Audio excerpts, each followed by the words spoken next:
4 of this Eastern Conference semifinal series, the starting lineups for both teams. Of course, the change for the Chicago Bulls, Stacey King, and for the absent Scottie Pippen, same lineup for the Philadelphia 76ers. Head coach of the Chicago Bulls, Phil Jackson. And the head man for the 76ers, Jim Lynam from nearby St. Joseph's.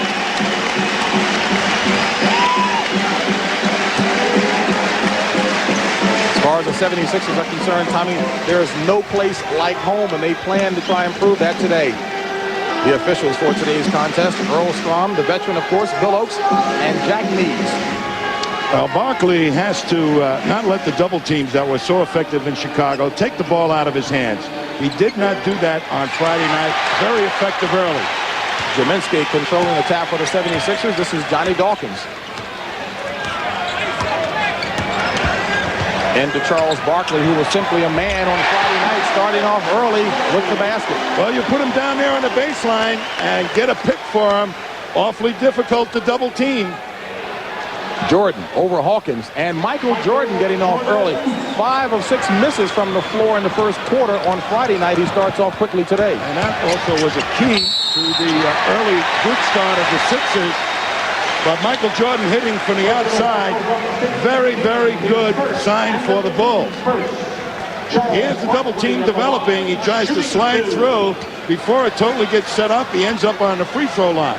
That's what he was not doing out in Chicago, making quick moves to the hoop against those potential double teams. Just a monumental effort on Friday night. Charles Barkley, as I mentioned at the top, 34 points, 20 rebounds, 10 of those off of the offensive glass, and led the way offensively with 8 assists. You know, he's the emotional leader, and sometimes that's good, sometimes it's bad. But boy, did they feed off it. And what was bad there, Charles Barkley 0 for 2 at the free throw line.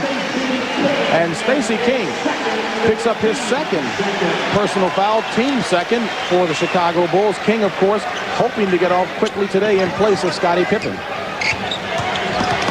Dawkins being defended by John Paxson. Over Paxson. Johnny Dawkins needs a lot of confidence. He was hitting wide open jumpers out in Chicago on the doubling of Charles Barkley. Now they're letting him go for his shot unimpeded. He had 16 on Friday night. Michael Jordan misses the 3, rebounded by Barkley. This is what he did Friday, starting the break to Hawkins. And John Paxson right down, trying to take a charge, but right over the top. What a strong shot. A quick 6-2 lead by the Sixers. Grant. Jaminski with the rebound. Right now, here comes the speed of the Sixers, boy, and that's where it was so effective. Barkley rebounding, pushing it up the court after the rebound, much like Magic Johnson with the Lakers off the rebound, and there's 4 of them up there fast. That's where the speed advantage right now, without Pippen being in, might show up. A nice controlled shot by Hawkins. This is Stacey King operating on Mahorn. Rick with the rebound. Dawkins most effective when he's penetrating as well, Tommy, creating for the offense. Barkley operating on Horace Grant. And Charles very careless with passes on Friday night. 5 left on the shot clock. Jaminski. Mike Jaminski is a weapon in the potentially in this game, and certainly was the other night with that outside shot. Phil Jackson signals for a 20-second timeout as the Sixers have not missed from the field. 4 of 4. And Philadelphia too pleased to be back home. Game 1 in Chicago, all Chicago. They won it by 11. Michael Jordan, 39 points. Game 2, the same as Chicago, moved out and won that one, 101-96. Jordan, 45 points. Game 3 back home, completely different. Charles Barkley dominated from start to finish, both ends of the floor. 2-1 lead. Michael Jordan averaging 44 points in the series as he had 49 on Friday night. Well, he has taken his team on his shoulders, but they were not able in Game 3 to play their type of basketball, running aggressive basketball. And they need to try and do that this afternoon. Get Jordan loose and Grant loose in the open court. Key matchups for Chicago. Horace Grant on Barkley and King being defended by Mahorn. Jordan, always a key person, period. Michael Jordan with 4 points in the early going, and it's an 8-4 Philadelphia lead.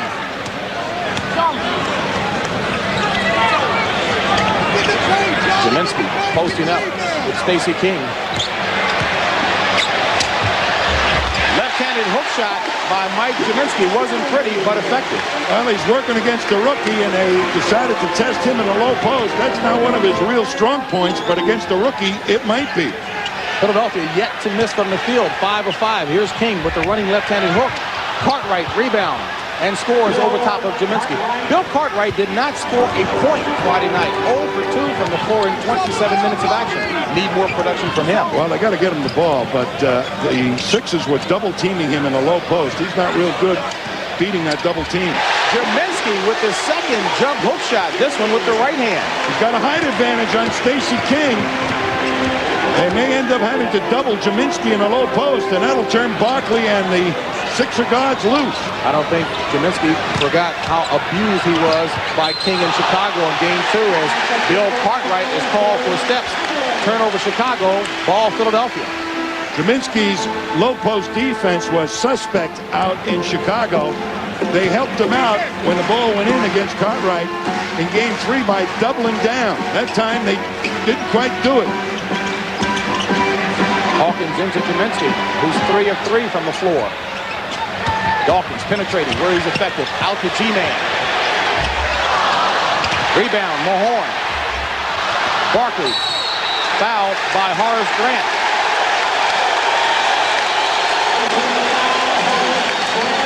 First personal foul on Horace Grant.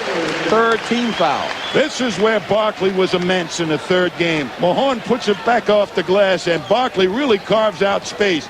That's where he punishes you. And an offensive foul called on Hersey Hawkins. That's his first personal foul. 7:58 remaining in the first quarter as Jim Lynam, head coach of the 76ers, looking on his team out to a 12-6 lead in the early going. James Brown along with Tom Heinsohn and Jim Gray for Game 4 here in Philadelphia. King trying to use his quickness on Mahorn effectively that time. He is a beautiful, and I say beautiful, low-post player. Very few players have come into the league in their rookie year and dominated down over the box as well as Stacey King has. Said he was always quick going to his left, developed a right move. Credits Tex Winter. And this is Mike Zelinski, rebounded by Grant.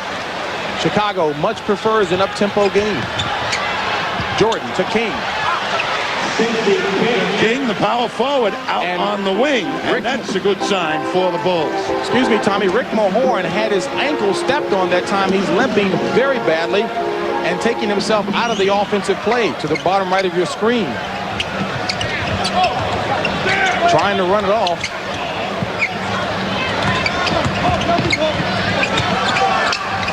Mahorn passes inside to Zelinski. Mike Zelinski with 8 first-quarter points. What a surprise. Zelinski usually effective in this series from 18 feet. Now he's scoring inside. Jordan. A concentrated effort on Jordan's part, concerted effort to get off in the first quarter, unlike Friday night where he coasted through the first 2 quarters. And I think it's a good move on Jordan's part to establish what he's going to do early to help the emotion of his ball club.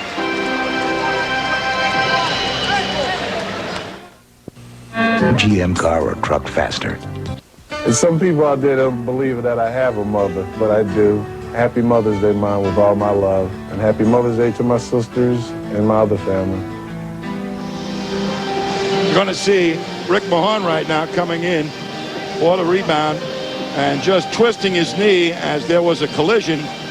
Let's look at that from another angle. Gets entwined and got hurt.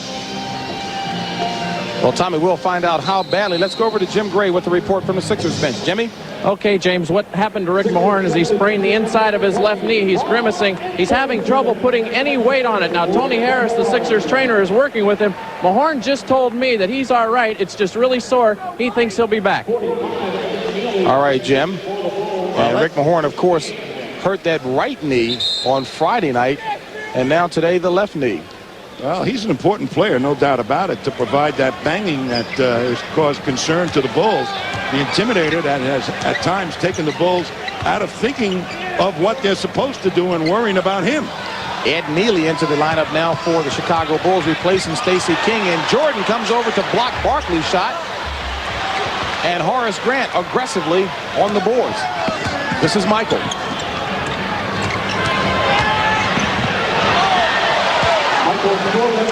Great move by Jordan, a little double kick up high, so on the up quick, Jordan just gets into the gut of the Sixer defense. Michael Jordan with 8 first quarter points, had 16 in the first half on Friday night, obviously more determined here this afternoon. Ron Anderson for 3. That's his role off the bench for Philadelphia to score from the outside. He's a great fast break player, and he can put it on the floor and also shoot threes. Bill Cartwright can't get the roll. Jordan does, but misses the follow. This is Barkley. Out to Anderson.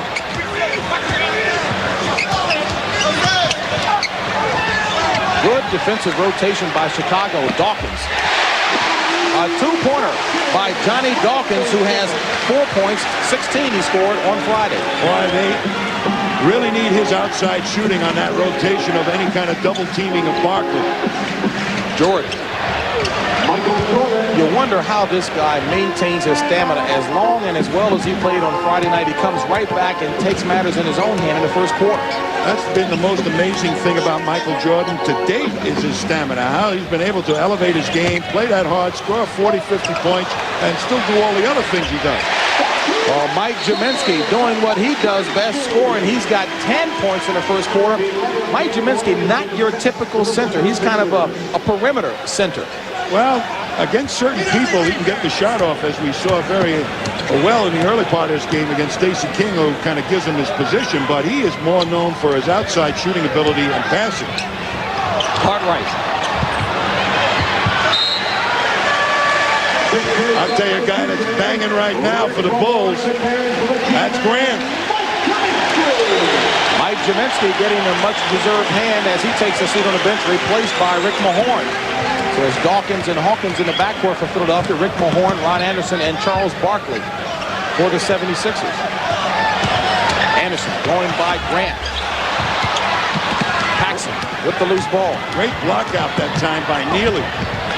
And John Paxson hustling down the court for the left-handed layup, scoring his first basket of the afternoon. That's what they have to do more of. Get Paxson, Hodges, and Michael Jordan loose on the fast break before the Philadelphia defense gets totally set up. 21-18 Philadelphia lead. 3:36 remaining in the first period. Barkley going across the middle, fouled by Ed Neely. Now, Ed Neely is a big body, 6'7", 245 pounds. He's a 7th-year vet out of Vanderbilt, and he can use his weight to lean on Barkley. But he's also a very fundamentally sound player. On the last play, he blocked out Charles Barkley off the boards and really never gave him a decent shot at the offensive rebound, something that the Bulls were not doing very effectively in Game 3. Barkley was 0 for 2 from the free throw line last time up. Yet to find the range, and he's only got 2 points. John Paxson takes a seat on the bench as B.J. Armstrong checks in for the Chicago Bulls. B.J. Armstrong, a rookie out of Iowa, and he is playing like a veteran. As Barkley finally finds the range, 1 of 4 at the free throw line. B.J. Armstrong, Bill Cartwright, Michael Jordan, Ed Neely, and Horace Grant, the 5 for the Chicago Bulls. Jordan. Barkley with the loose ball to Dawkins. Back to Barkley. Blocking foul on Michael Jordan. Count the basket for Charles Barkley. On the long rebound, Philadelphia's been jumping all over him and getting far out on the fast break very quickly. Dawkins makes a commitment to Barkley, and Jordan has to pick him up. And the bang doesn't work. 5 team fouls for Chicago. First on Jordan. And a 24-18 Sixers lead. NBA playoff action on tap for you today. Coming up next, it'll be Detroit against New York. Pistons lead 2-1 in that series, and some of you will see the Lakers against the Phoenix Suns 2-1 Phoenix. When Ron Anderson is playing a forward spot and Charles Barkley, the power forward, they can throw 4 at you very quickly. Dawkins takes it to the middle. Here you're going to see Barkley, the power forward, making a strong move, and Anderson, the quick forward, in the lane. They'll throw 4 at you very fast. The Bulls had trouble getting back to protect against the fast breaks of Philadelphia in Game 3. Sixers with a 4-point first quarter lead, 3:14 remaining. You see the numbers that Charles Barkley put up in Game 3 on Friday night.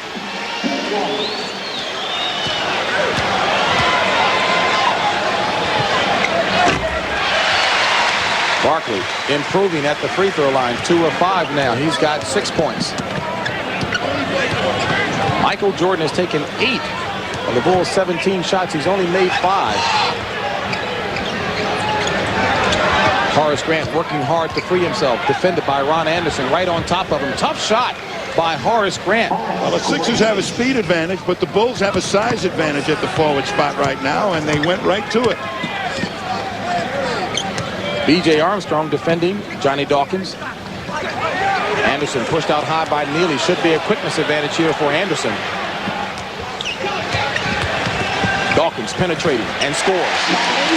So Johnny Dawkins, when the opportunity presents itself, taking advantage of it. You don't always have to take the outside shot against the doubling defense. On the rotation, you can penetrate just like Dawkins did. 2 veterans going at each other, Cartwright and Mahorn. Great hustle by Horace Grant, who throws it away.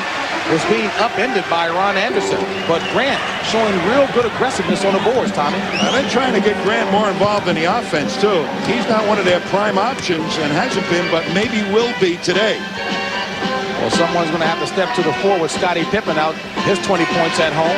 Rick Mahorn can't get the roll. Jordan with the rebound. Nice pass to Ed Neely.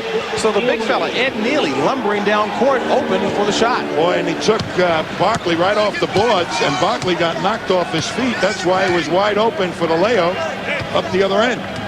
Chicago determined to keep the game close, Tommy, so that they can keep it close. They know they are very confident down the stretch against the 76ers. Anderson. Loose ball foul as Charles Barkley gets the rebound, but pushes first.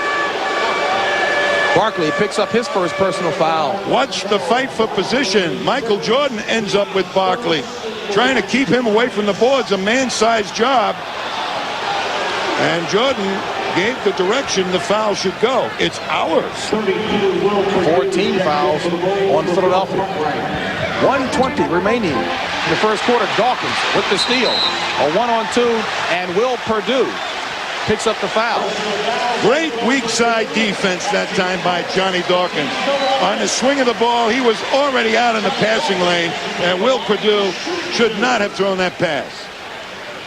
Will Perdue, number 32, into the lineup for Chicago, second-year player out of Vanderbilt. This is Johnny Dawkins. Dawkins was very upset with himself Friday night when Chicago applied that full court pressure in the second half. Dawkins felt he should have handled the press a lot better. Well, I don't think Philadelphia in the fourth quarter really attacked the basket. The best way to beat a press defense is get layups. That means go for the hoop. Wow, it's like a bowling match. Mahorn took down 2 players, but Perdue gets up and comes away with the rebound. Jordan for 3. Barkley with the rebound. Number 4. And Chicago does a good job of getting back. 2 superstars on each other. Mahorn. Could have checked the backboard after that shot. That was a brick. Cinder block. 41 seconds remaining. Chicago trailing by 6. Grant has the position on Anderson. And the shot. So Horace Grant getting off quickly. Has dropped in 4 points. Very aggressive on the boards. And Chicago trailing by just 4. Chicago really likes to use the best matchup advantage. Usually it's Jordan, but last couple of trips up, it's been Grant. Charles Barkley asking for a little help from the officials as Ed Neely is bodying him up every opportunity. Bad pass by Dawkins, stolen by Chicago. Under 10 in the first quarter. Purdue on a nice pass from Michael Jordan. So Michael, although not accurate from the field, certainly playing playmaker. Hawkins fouled by Will Purdue.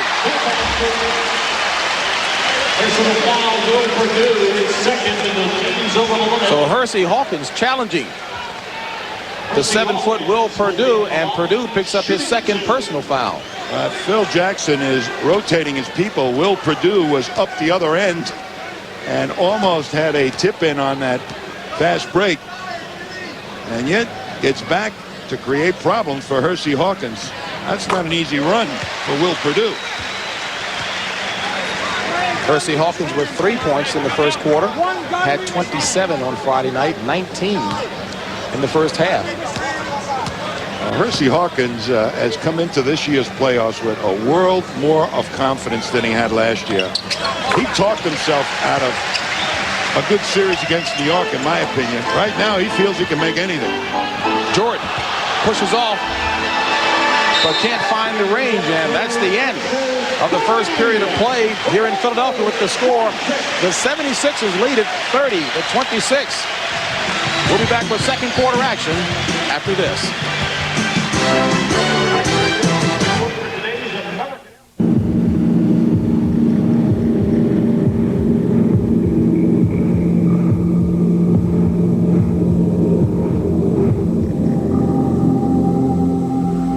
If it makes you nervous to have someone my size in your face, now you know how your kid feels when you're in his.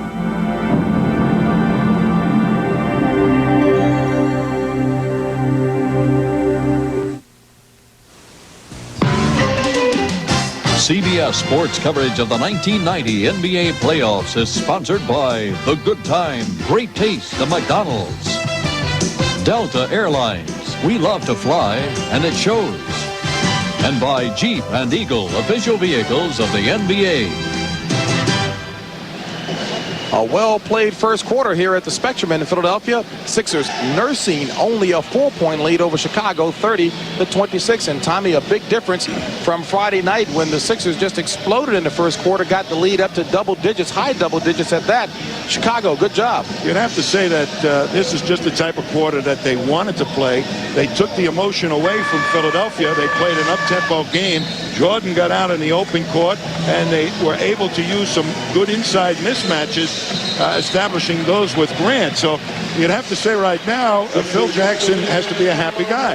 And as you look at how action in the first quarter sets up things for the fourth quarter, Chicago has a deeper bench.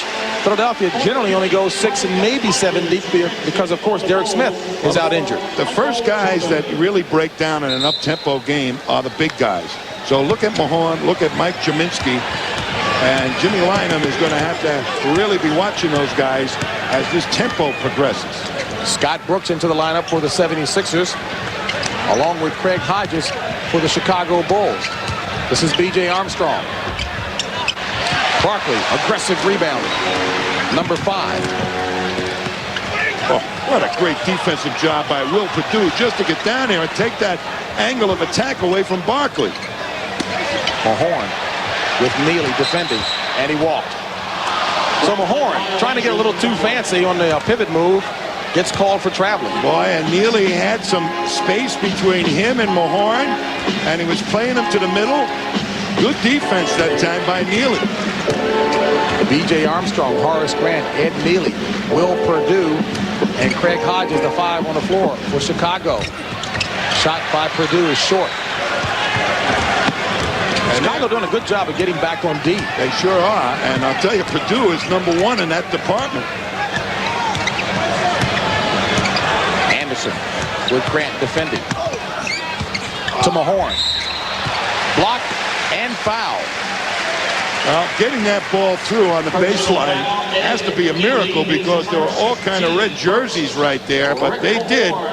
And the Bulls produced their own version of the no layup rule. They just banged Mahorn. Ed Neely picked up his first personal foul. Rick Mahorn, a 71% free throw shooter.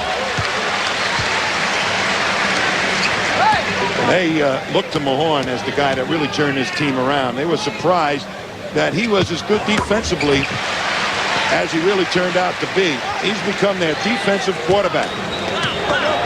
And Philadelphia is 7 of 11 at the free throw line, while Chicago has yet to take a trip to the charity stripe. Anderson with the steal. Nice pass. Hawkins has it stripped by Hodges. Craig Hodges missed about 15 games down the stretch of the season because of a sprained back, and he throws this one away as Anderson, with an alert defensive play, comes up with the steal.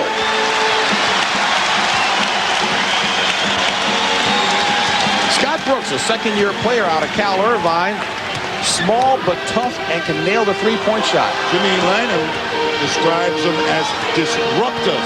That's what he is, the disruptor. And a nice shot by Hersey Hawkins. That's a matchup the Sixers have been using against Craig Hodges, letting Hawkins go to the hoop against Hodges. Biggest lead of the game for the 76ers, 34-26. 9:50 remaining in the half. Purdue off the mark. Neely with the rebound, back to Purdue. And Will Purdue got a lot of playing time when Bill Cartwright was out for 11 games. He and Stacey King both giving him a little bit more confidence. He's one of those projects that have landed before their time.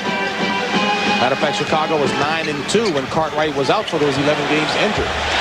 Anderson. He's a two-position player, going to be very important in this series before it's over.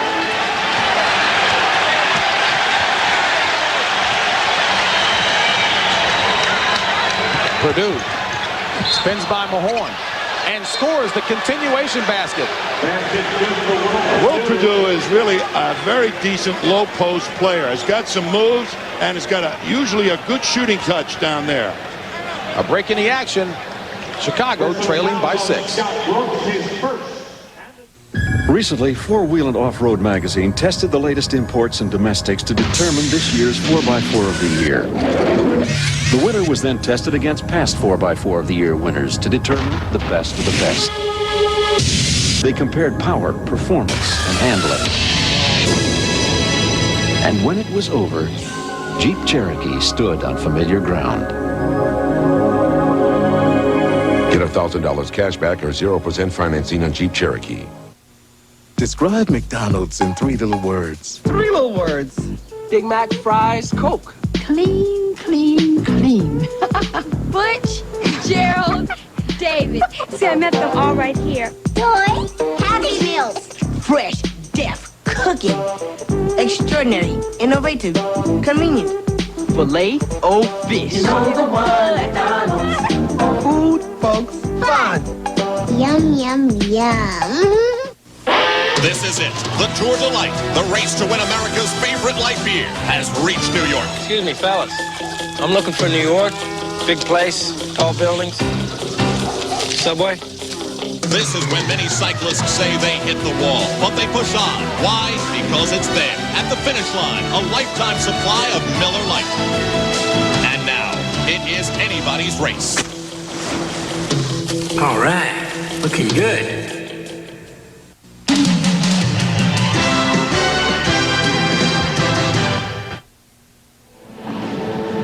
Welcome back to the Spectrum. The 76ers lead by 6 here in the second period. On Thursday, Sixers general manager John Nash resigned. So far, Sixers owner Harold Katz has yet to accept that resignation. He spoke to the media on Friday and was quite irritated. I mean, you guys put your money up. I like to see you guys go out and put your money up and then sit back and not make a decision. That's bullshit. It's flat out bullshit. And I've taken 9 years of your bullshit, and I'm tired of it. Harold, we just heard you talking to the media. John Nash wants to leave. You don't want him to. What's going on here? Well, I think that John has not thought this out.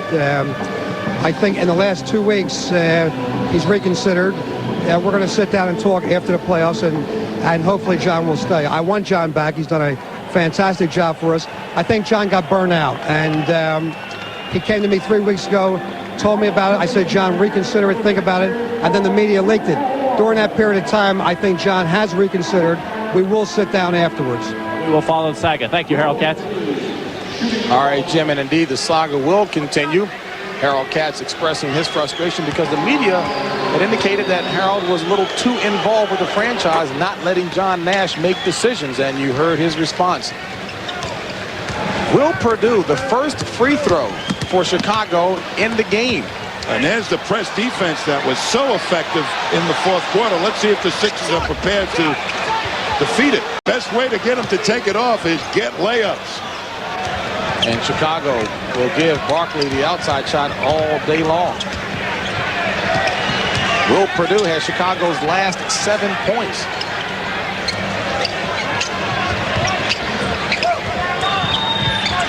Armstrong. Philadelphia ball.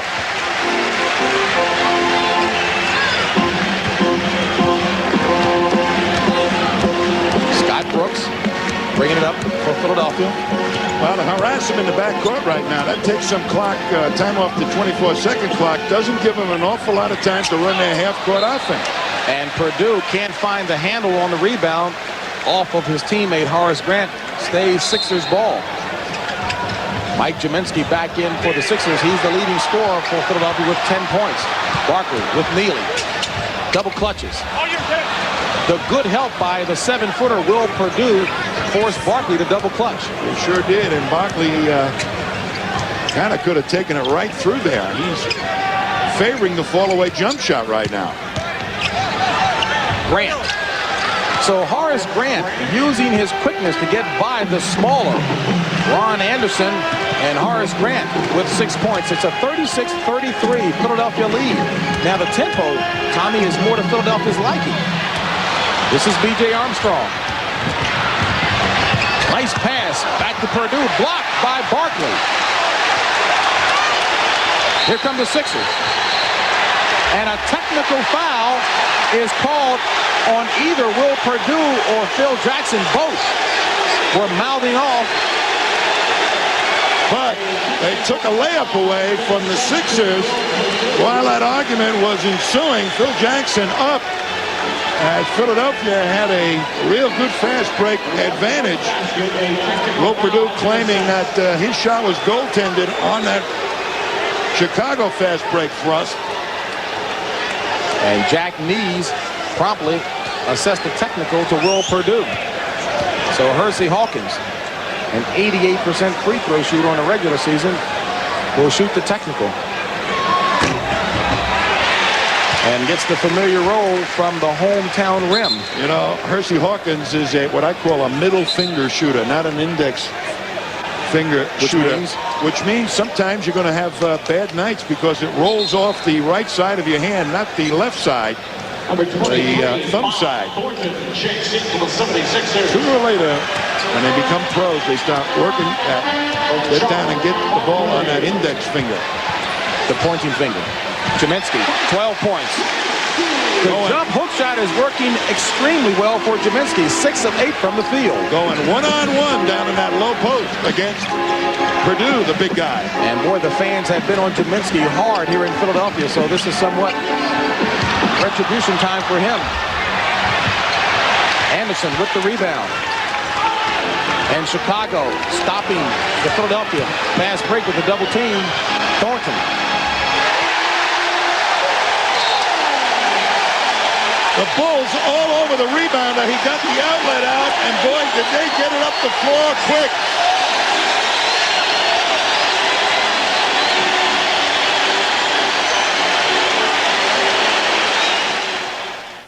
Schick, the official razor of the NBA, presents Close Shaves.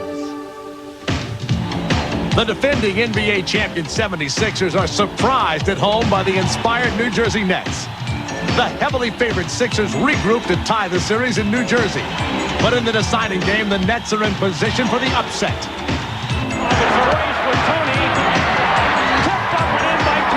The Nets celebrate a 3-point close shave victory.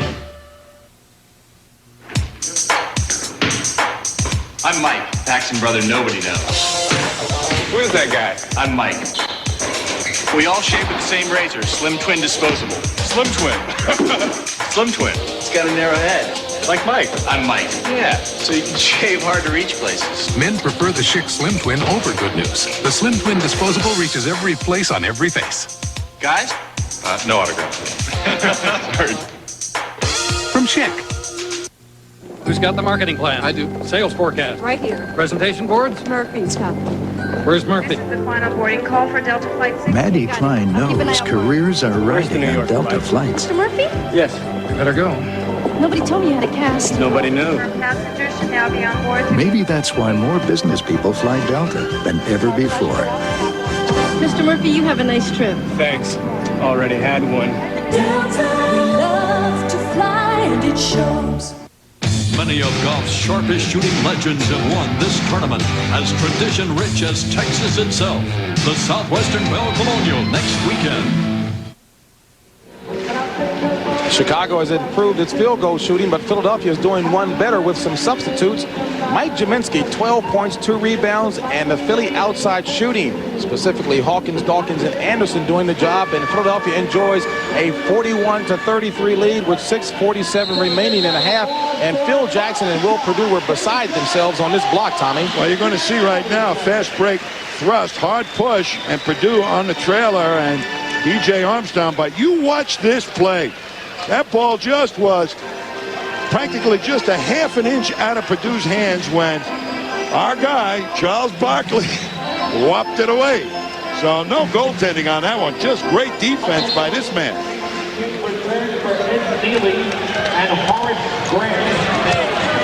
B.J. Armstrong, Craig Hodges, Stacey King, Will Perdue, and Michael Jordan, the 5 for Chicago. And Barkley is now defending Jordan. That's a challenge. Jordan. Scott Brooks with the loose ball. And Michael Jordan on Charles Barkley. Strength advantage clearly to Barkley. Can't get the pass into him to take advantage of it. Too long a pass, and Michael Jordan with those quick feet right around Barkley. Hodges. Well, Jordan's now playing that quick forward spot, and that quickness advantage definitely ought to go to Jordan. Although, watch that matchup. Jaminski.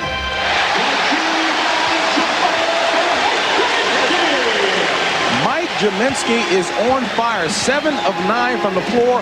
14 first half points.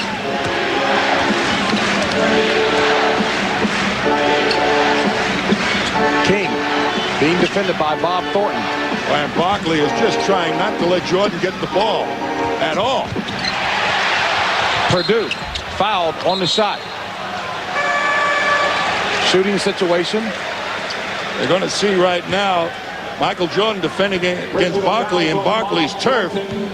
And the pass too long. And look at Michael Jordan really confusing Barkley and the passer as to where he is.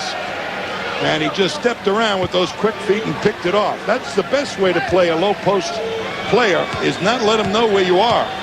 And with those quick feet, boy, you can do some damage. Perdue misses the second. Bob Thornton was assessed a personal foul, his first, team second for Philadelphia here in the second period. Horace Grant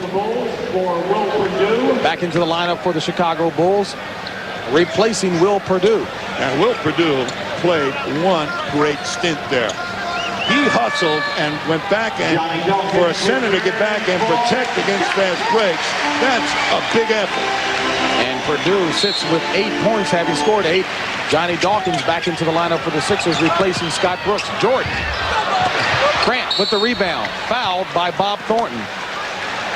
So Horace Grant continues his aggressive play, going to the boards, and rewarded with the trip to the free throw line. Well, he's being defended right now, I believe, by Ron Anderson, and Ron Anderson is not a power forward. Anderson 6'6", giving away 4 inches to Horace Grant. Grant, only a 69% free throw shooter on the regular season, misses the first. Well, he was an unhappy guy a year ago with Doug Collins, and this year, everybody thought he was going to be a little bit more inclined to go along with the program, but popped off a little bit before the playoffs started about contract, and being part of the offense and all those same things. That was Grant's first completed free throw in this series, 1 of 6. Chicago applying the press that really rattled Philadelphia in the second half of Friday night's game. Philadelphia had enjoyed a 27-point lead that got down to 3. Here's Barkley. Great pass by Mike Jaminski. Slid right by Stacey King. Barkley with 8, and it's a 45-35 Philadelphia lead, and the foul called on Charles Barkley. Watch Barkley in that low post right now as Stacey King trying to get over the top, and look at that ball right underneath Stacey King. Good lead pass for the turn of Barkley to the hoop. And it's like the partying of the waters when Barkley gets the ball down low. But now he's forced to play Michael Jordan. They give him a different look. Rick Mahorn back into the lineup for the Sixers, replacing Bob Thornton, and Cartwright back in for the Bulls. So it's Stacey King, B.J. Armstrong, Bill Cartwright, Michael Jordan, and Horace Grant, the 5 for the Bulls. Jordan. Michael Jordan with 12 points in the first half, 6 of 13 from the field. And it's an 8-point Sixers lead. 4:25 remaining in the first half. Barkley on Grant. Loose ball controlled by Chicago. Anderson is back on Michael Jordan, and he backs way off and tries to cut off the attack angle of Michael Jordan to the hoop. Cartwright. And Grant with those sticky fingers again with the loose ball. And Mike Jaminski is going to get called for a reach-in foul. At the conclusion of our game, Tom Heinsohn and I will select the Miller Lite Player of the Game. In conjunction with the award, Miller Lite will present a check in the amount of $1,000 in the player's name to the National Multiple Sclerosis Society. I mentioned earlier that Stacey King credits Tex Winter with helping him to develop his quick post moves. Mostly known as only a player going to his left in college, he's now dangerous both ways. And a technical foul is called, and I believe it's on Charles Barkley. So Barkley did not have any kind words on Mother's Day for Jack Knees, and he suffers the technical as a result. You know, you talk to Jimmy Light, I mean, he mentions Charles Barkley, and you say he's such an emotional player, you know, criticizing his teammates and this and that.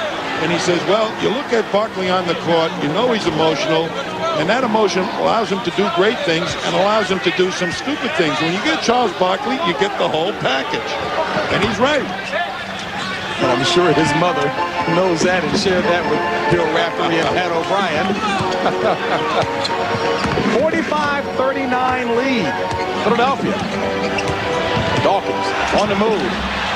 Followed by Barkley, offensive goaltending. Chicago ball. Well, I mentioned about Barkley's moms, and she'll be joining Bill Raftery and Pat O'Brien coming up at halftime on the Prudential at the half. And I'm sure you'll be interested to hear what she has to say about her darling son. Yes. King. Oh, just a great move. One dribble to the middle.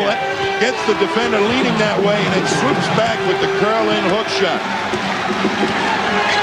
Stacey King with 7 points and is down to a 4-point Philadelphia lead. 3:15 remaining in the first half. Dawkins by Paxson and scores. Great move by Dawkins on the swing. Hawkins tried to slow Jordan, and it would have been the case for a mere mortal, but not for the man they call E.T. Jordan with 15 first half points. Just don't touch his index finger, right? Mahorn defended by Cartwright, and Cartwright gives him a dose of his own medicine, but a little too much, as Bill Cartwright gets whistled for the first personal foul.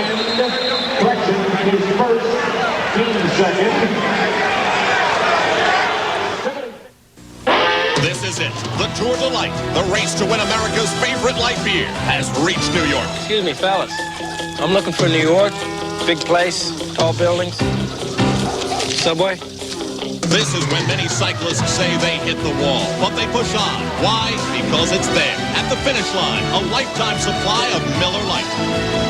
And now, it is anybody's race. All right, looking good.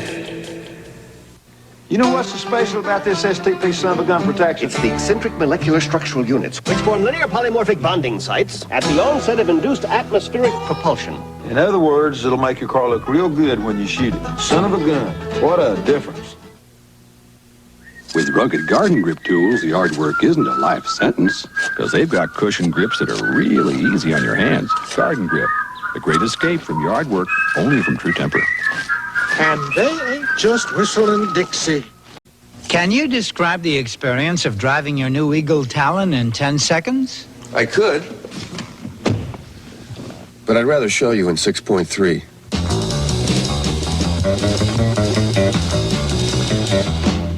Did you know Eagle Talon is one of Automobile Magazine's top 10? Talon has won several prestigious automotive awards, so what's one more? Car and Driver's 10 Best.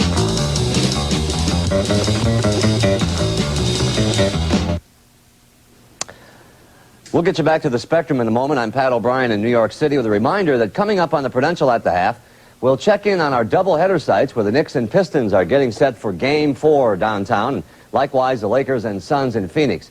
And we'll show you what it's like to have the ball in your hands as the clock winds down and the game is yours to win. All that and more at a familiar place, the Prudential at the half. Right now, let's go back to James and Tommy. All right, Pat, and it certainly looks like they're having a lot of fun back there in New York. Chicago trailing by 4, and certainly a major key for Philadelphia today. Tommy will be defending the multifaceted one, Michael Jordan. You've got to take away the direct approach to the hoop. You're going to see this would be the direct approach to the basket. You're going to see Ron Anderson try and force Michael Jordan off, angle him off the basket, make him take a poorer percentage shot, cut off the direct route once, twice, must pull it back out. No forcing that time by Jordan.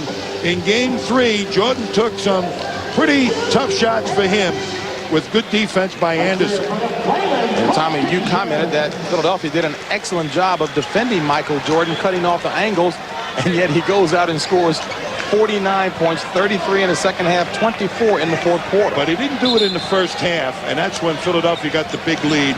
And he scored the points on off the press defense, getting out in the open court. Jordan, accustomed to kind of being on cruise control in the first half, obviously has shifted gears considerably here in the first half today. 2:25 remaining in the first half. Mike Jaminski, who just can't miss. You hear a number of players and coaches talk about being in the zone. Well, this may be Mike Jaminski's zone. He's got 16 first half points and has hit his last 4 shots.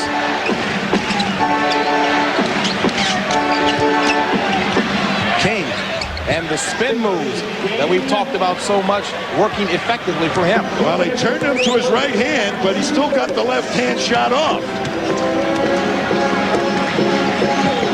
4-point ball game, Sixers on top, 1:50 remaining in the first half. Hawkins has it stolen, and Rick Mahorn is going to get called for a holding foul. Michael Jordan will travel to the free throw line. Going to see some low post moves. Jaminski takes him to the middle, draws the double team, then goes back to his left hand, and he's righty. You're going to see King right now. They're playing him to come down to the baseline, forcing him to his right hand, but he gets the left hand jump shot off. A little wrong-handed defense that time by Rick Mahorn. You got to keep your right hand up against the lefty.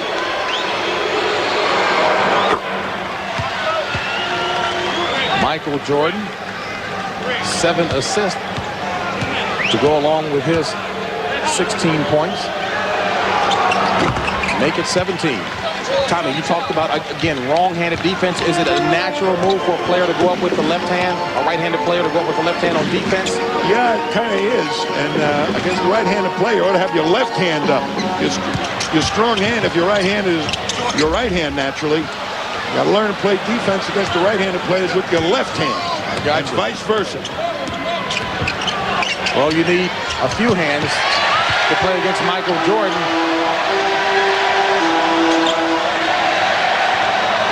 The ball didn't hit the rim, so the shot clock is down to 6 for Chicago. Paxson Nice move by John Paxson, shooting with the offhand. And it's a tie ball game, 49-49. And just that quickly. Good look that time by Dawkins as Hawkins had sneaked away. And the no layup rule that we heard about at the top enforced that time as the personal foul was called on Rick Mahorn, his second personal foul, 15 foul. All right, here's the no layup rule. Good hustle, up quick basketball, gets Stacey King into the paint, and Mahorn just has to foul to save two. Tommy, now, is that dirty basketball, or has it not been going on for a while? You know, I think it's a lot of baloney, all the stuff I'm hearing. You know, I quite frankly believe coaches in the NBA try to manipulate the media and get attention focused on something they think is going to be a problem for their ball club down the road. Now, yeah, Philadelphia is rough and tough and all the other stuff, but that has always been a part of the game.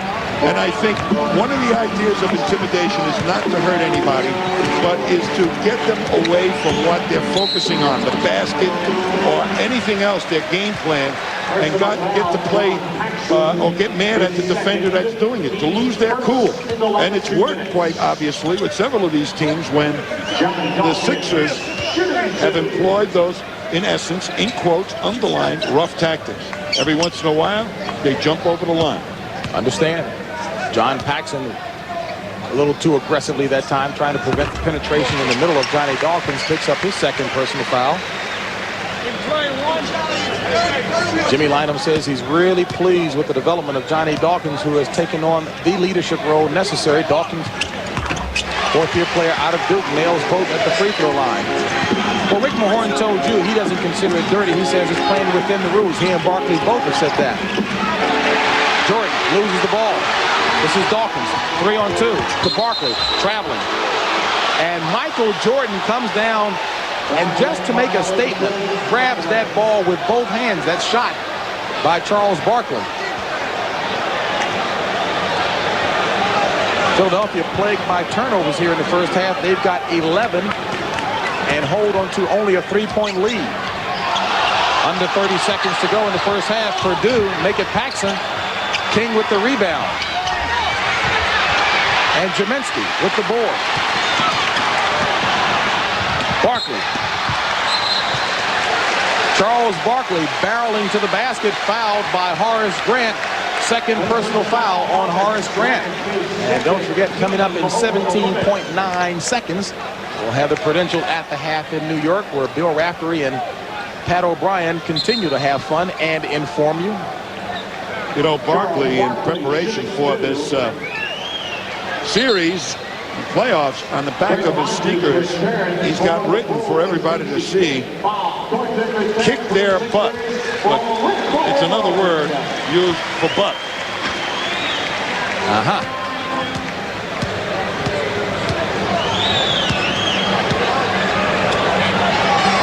Little things like that, Barkley kind of gets your attention with. But he is a competitor. And right now, he has not produced in this half as effectively as he did in Game 3. As a matter of fact, Barkley only has 4 points in this period, total of 10. He's not being as aggressive as he could be or as quick as he could be in his moves to the hoop. And could have tired legs. This is the eighth playoff game in 15 days for the Sixers. Under 3 seconds, Jordan out to Hodges. And that'll do it. That's the end of the first half with the score. Philadelphia 55, Chicago 50. Pat O'Brien and Bill Raftery will be along with the Prudential at the half after this message. CBS Sports coverage of the 1990 NBA playoffs is sponsored by Ford and your Ford dealer. Have you driven a Ford lately? Nike, who reminds you to just do it. And by Dean Witter. Dean Witter measures success one investor at a time. A strong shooting first half by the Sixers, led by the 18 points of Mike Jaminsky, has the Sixers holding on to a 5-point lead. Now, most coaches get inside of statistics, not taking them at face value. And as head coach of Philadelphia, Jim Lynam, told out Jim Gray, he's got concerns going into the second half. Jimmy Lynam, your team leads by 5, shooting 60%, and Charles Barkley really not involved, only 10 points and 1 offensive rebound. A concern in the second half? Well, the 2 areas I'm concerned about, we have 11 turnovers, which obviously makes it tough to put the ball in Charles' hands as much when you turn it like that, and they've kept the ball alive at their end. I think they have 9 offensive rebounds, so those 2 areas. Thank you, Jimmy. Welcome. All right, and Tommy, again, I talked about that first half shooting that Philadelphia's done well. Well, you see Mike Jaminski there having a real great ball game for him. He's been the emotional leader in this first half, not Charles Barkley. And there you see Dawkins doing his thing from the outside. And Philadelphia leading 10-16 with those outsiders. And look at the points in the paint. Jaminski to Cartwright's 2. Big edge right now, making up for the lack of scoring of Barkley. And there's the offensive rebounds that was completely in Philadelphia's favor on Friday. As a matter of fact, Tommy, the 3 concerns that Phil Jackson had coming into today's game were second shot opportunities for Philadelphia on Friday night, transition points, and points in the paint. Complete turnaround for his team. So Jimmy Lynam does, in fact, have a little bit of discomfort legitimately going into the second half. Well, there's one good sign. Charles Barkley usually doesn't play 2 halves the same way. So if he played a poor one here, he perhaps will have a great one. But what Chicago's really done is stop the fast break of Philadelphia. Great getting back by the big people of the Bulls. And the other side of that notion, neither does Michael Jordan. He normally doesn't play the same in 2 halves. He had 17 in the first half. He'll probably go up in the second half, and up and in goes Stacey King as he drops in the running hook for his 12th point of the afternoon. Well, he's as nifty a low post player as I've seen come into the league. Chicago cuts the Philadelphia lead to 3. Hawkins. And Hersey Hawkins is hit on the wrist. Earl Strong, the 32-year veteran in his final season of refereeing, used those wise old eyes. And Tommy, you've seen that a lot. Well, I remember Earl from way back, and certainly the league is going to be missing one of the great ones because he can draw with anybody, as you're seeing right now. Gets his point across. Did he do that as much with you as well? He called me the yes man. Al Back would jump up and say, Earl, call a foul. And I'd jump up and say, yeah, call a foul. Well, that foul was called on Michael Jordan, his second, team first.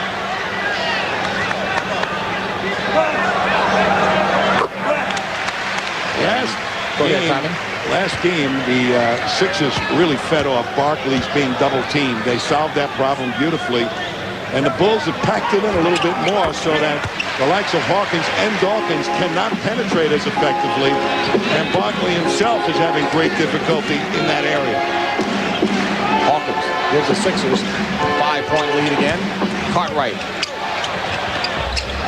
And Cartwright still not effective from down low. He has only 2 points, didn't score a point in game 3. Jordan strips Hersey Hawkins and is hammered by Rick Mahorn, so a graphic indication of the no layup rule that Philadelphia has instituted for this series. And you know what Michael Jordan did after the hit? Blew a big bubble with his bubble gum. Didn't bother him really. He understands. Step up to the line. Now Jordan had indicated to our Jim Gray that he didn't grow up playing basketball this way out there on the clay courts. He said we play more finesse ball. Rick Mahorn had a nice response for him. He said he's got to play. He should have grown up in the city. That's where you learn all this other stuff. Well, Jordan learned everything else from somebody from Mars, indeed, because he is definitely in a world all his own. Michael Jordan dropping in his 19th point. The lead dwindled back to 3. Hawkins had to change his shot because of the excellent defense of Michael Jordan. Not getting a shot to really get close to the basket on that penetration. Jaminski with the rebound. This is Barkley. And Barkley bullying his way to the basket.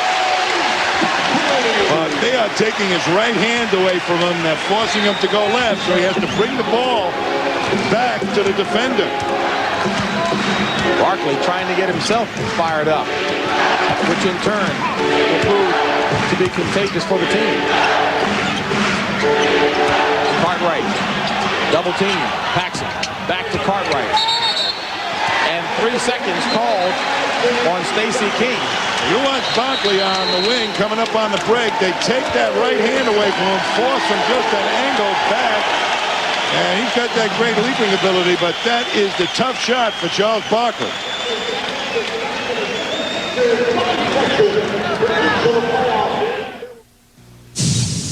Welcome to the ninth. The excitement continues here on CBS. NBA playoffs, Eastern Conference semifinal action. Detroit and New York up in the Garden. Patrick Ewing with 45 yesterday. And out west, the Phoenix Suns have taken a 2-1 lead over the Los Angeles Lakers. And some of you will see that. Right here, an excellent game being played in the Spectrum. Game 4 of this Eastern Conference semifinal series. Chicago trailing the Sixers 59-54. Charles Barkley and Michael Jordan. Michael Jordan doing the job with 19 points. Barkley with 12.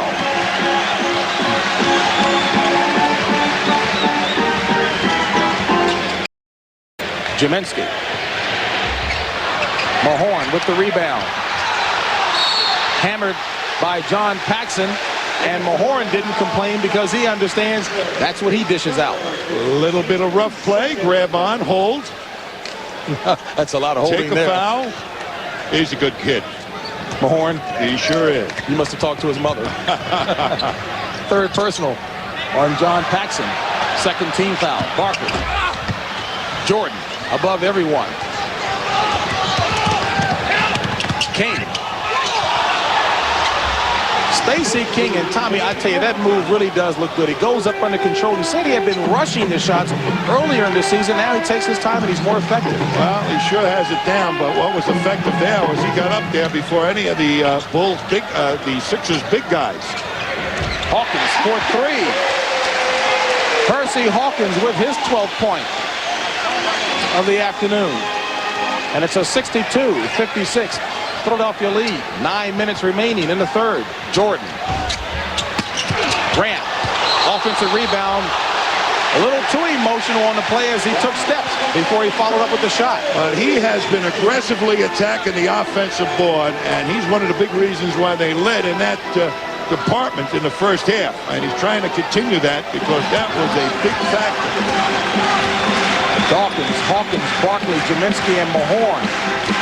The 5 on the floor for Philadelphia. Mahorn and Cartwright going at it.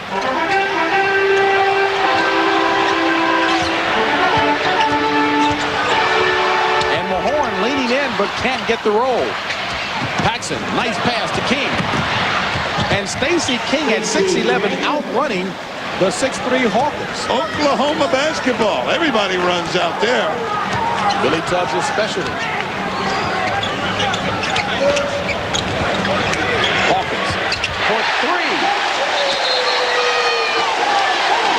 Second three-pointer for Hersey Hawkins. And just that quick, he's got 15 points, and the Sixers lead it by 7.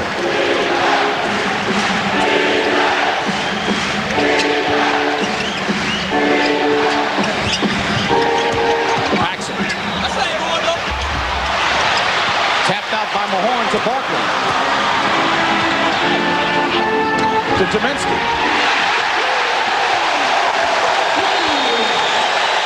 Great look that time by Charles Barkley.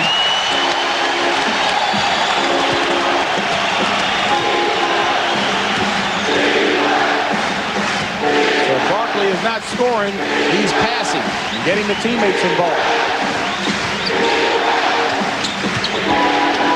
King out-quicking Rick Mahorn down in the blocks. And boy, is he playing with an awful lot of confidence. Stacey King with 18 points. Rick Mahorn has not attacked his shooting hand at all. Now the official reacting to Rick Mahorn, Billy Oakes thinking that Mahorn is going to go back at Cartwright.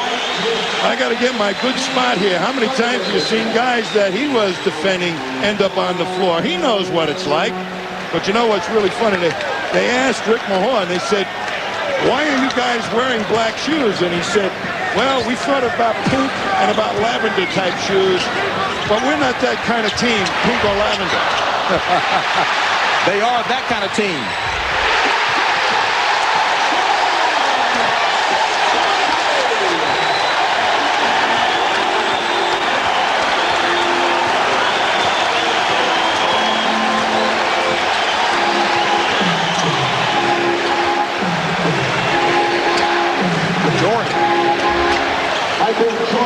Michael Jordan answering right back.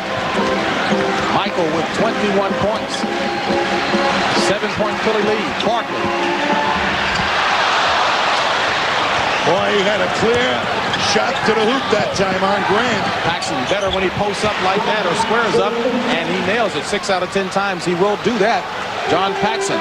But they're advancing the ball very, very quickly, and Paxson in the corner is a decided option. And despite the run by Philadelphia and the emotion of the crowd, Chicago trailing by only 5.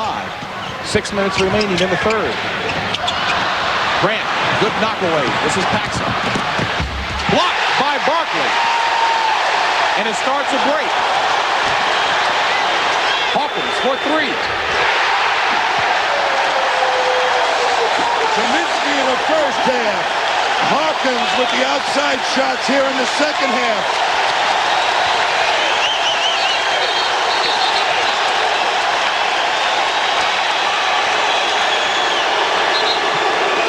And Billy Oakes catches Rick Mahorn with a little too much aggressive play. He's got the foul. All-out hustle by Barkley, who created the turnover, saves 2, keeps it in bounds, and they get it up quickly for the three-pointer by Hersey Hawkins. 4th personal foul on Rick Mahorn. He takes a seat as Ron Anderson replaces him in the lineup. Jordan, sweet move. Barkley, good rebound.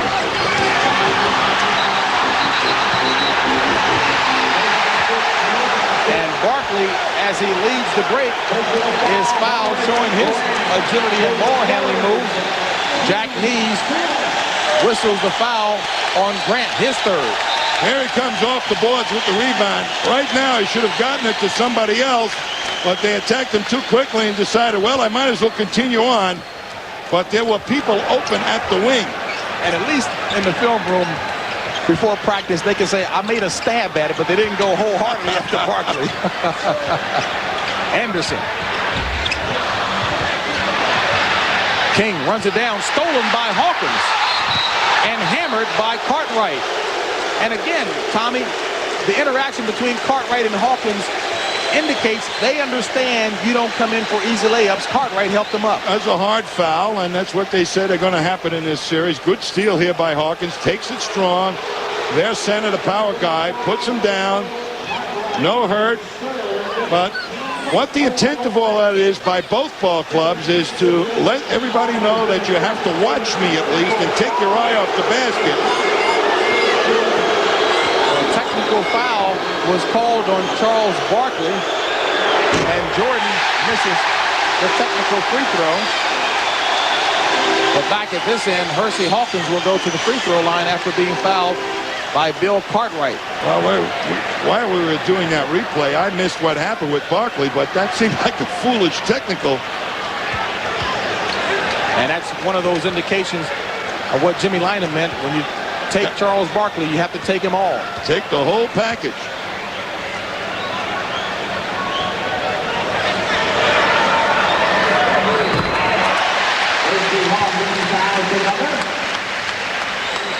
Well, let me correct that. The technical foul was actually called on Jim Lynam, so I'm sure Charles Barkley will say, well, you got to take all of Jim Lynam too. That's right. Got to take his whole package. What was he screaming about then?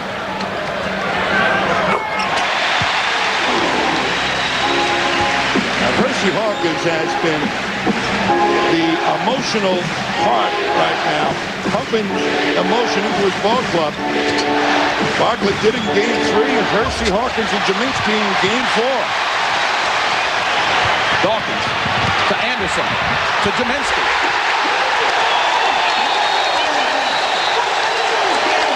Timeout, Chicago.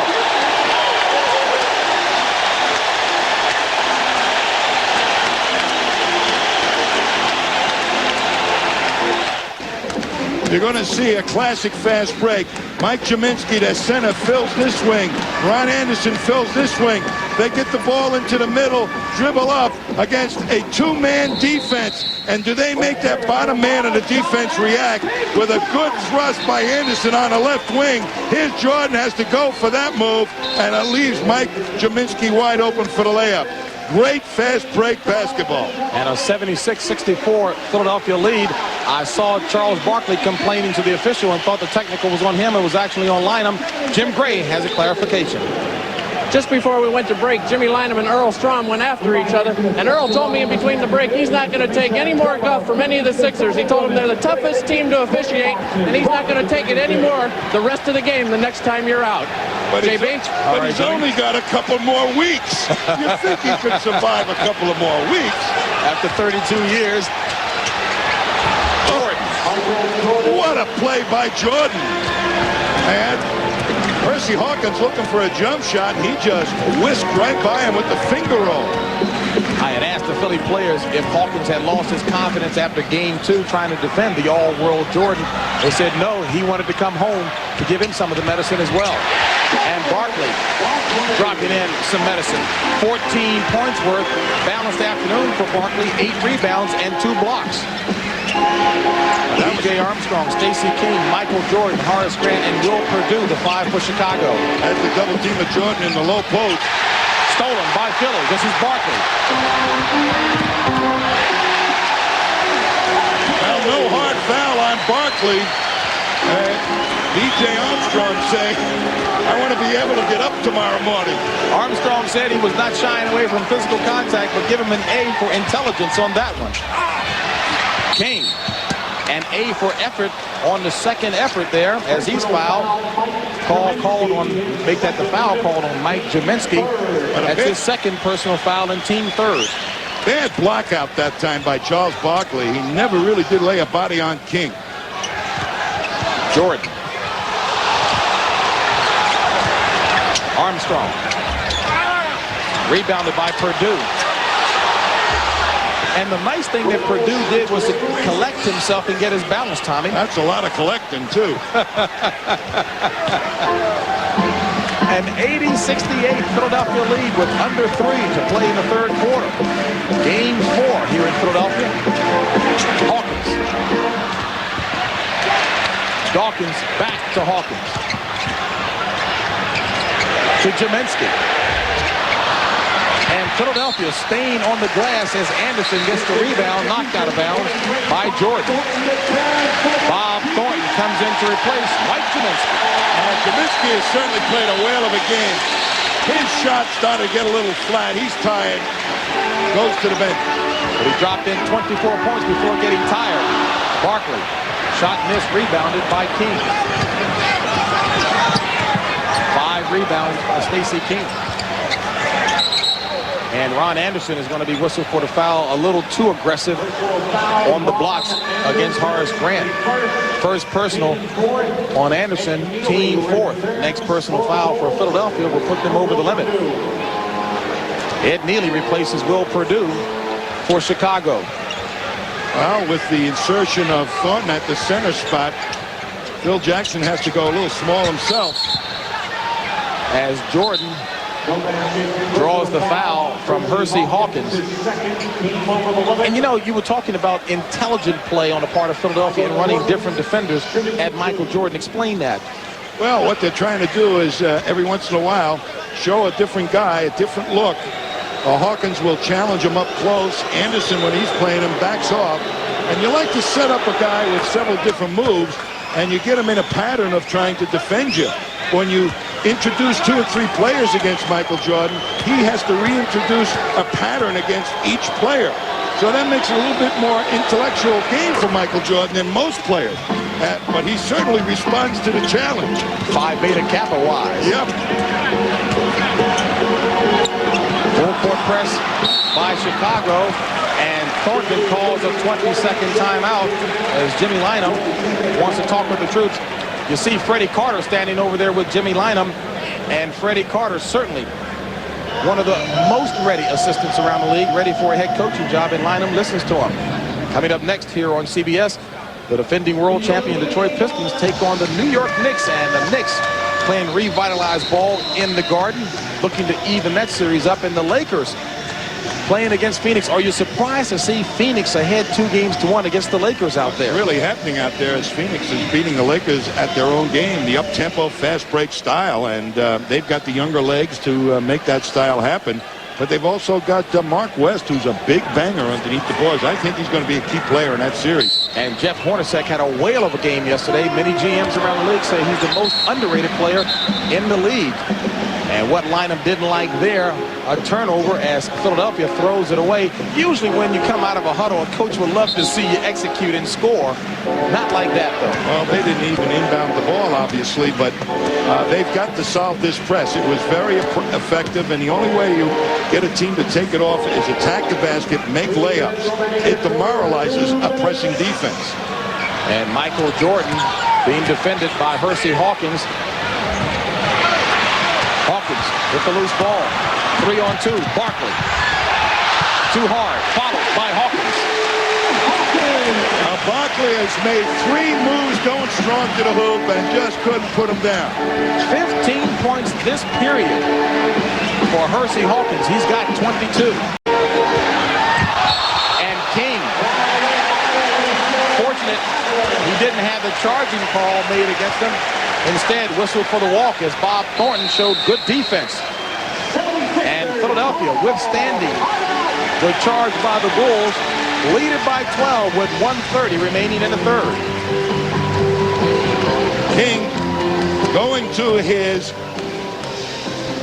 right hand, and they take it away. Thornton playing him that way because what he likes to do is take one dribble in that direction, get you leaning, and then whirl around and use his left hand.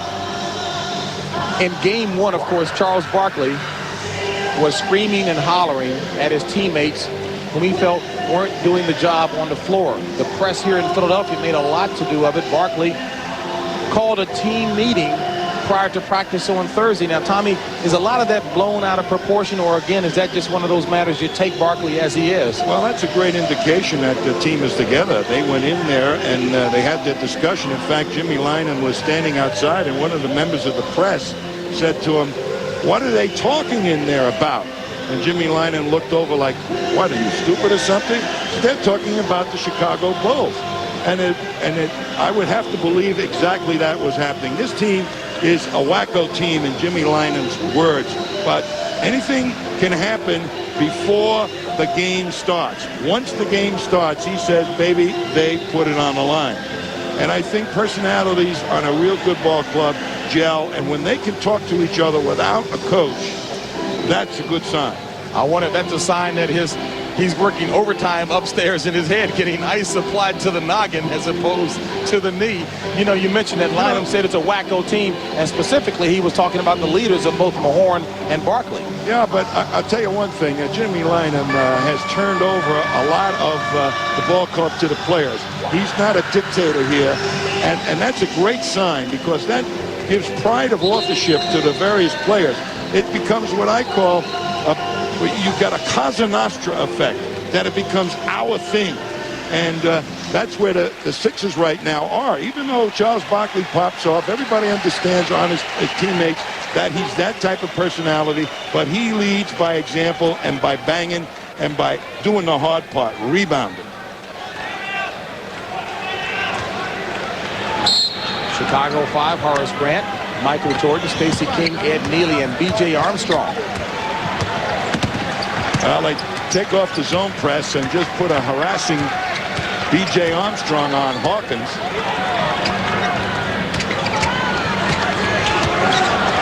Under 10 on the shot clock. Anderson on Grant. And Grant got those long arms up to slightly alter their shot. What a great block out once again by Neely as Barkley couldn't smell the offensive board. Jordan only 9 of 21 from the field. King, that's a high percentage shot. Right-handed, too. 20 points for Stacey King, an opportunity to make it 21 as Charles Barkley picks up his third personal foul. Well, we'll watch him swoop down the lane right now. It goes outside. They double team, and here's King swooping down from the head of the key wide open. But King, there's a rookie story about him. They didn't like the food on the chartered flight, so they sent him out to get chicken in the box. He went to get it, got in the car, came back, and as he's driving up to the airport, their chartered flight is taken off, and he ends up with 12 chicken in the boxes and had to pay for his plane ticket the next morning. That's what they do to rookies. And Charles Barkley does what he just did to rookies and veterans alike. And Michael Jordan, equal opportunity abuser. Does it to guards, forwards, centers. 25 seconds remaining in the third. Philadelphia leading 84-75. Barkley, there comes a double team. Over to Anderson. Good defense by Horace Grant and a steal as a result. Under 10 seconds to play in the third. Armstrong. B.J. Armstrong. And he got his confidence when Craig Hodges was out injured. Good pass from Barkley to Hawkins.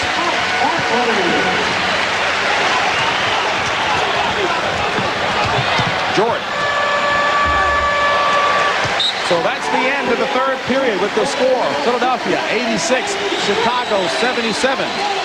And we'll return to the Spectrum after this message and a word from your local station.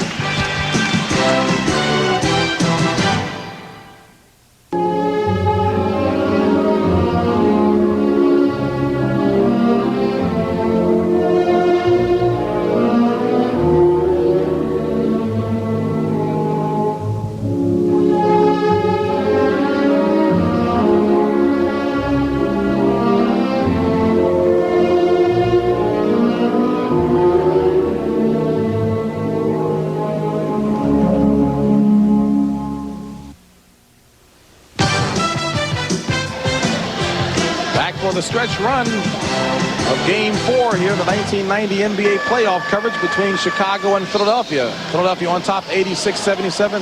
Let's check in with Jim Gray.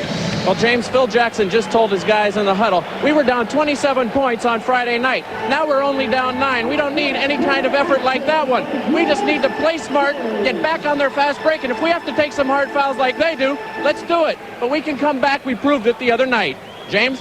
All right, Jim, and Michael Jordan was on the bench when this team was down by that far and asked Phil Jackson, let me back in, let's make a run at it. Had trimmed the Philly lead to 3 points, so certainly it can be done. Scottie Pippen, of course, is not here, and that's going to sap the quickness a little bit at this key juncture. And a quick defensive move by Jordan blocking the Thornton shot. He likes to play scrambling defense. Read what's going on and then use his quickness to get in there and defend or steal. And Bob Thornton smacking Stacey King. You're going to see a great look by Barkley down inside to Thornton, but there's Michael Jordan just waiting at the pass to cut him off. Elaborate on Pippen's absence. How do you assess it at this point? Well, they've had to use all their quickness just to get where they are right now. Again, in that pressing defense, his quickness at the quick forward spot, it would have been a real plus. Plus his offensive ability.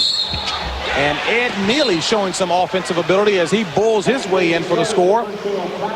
You know, sometimes you make a mistake with a guy like Ed Neely. Here's Jordan. They go and double team him, and Barkley's just saying to himself, well, it's Ed Neely. Well, Ed Neely is smart enough to step in when the opportunity is there and make layups. You can't forget about Ed Neely.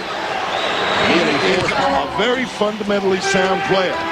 Neely forced Barkley into his 4th personal foul, and Chicago has trimmed the Sixers lead to 6 with 11:10 remaining in the game.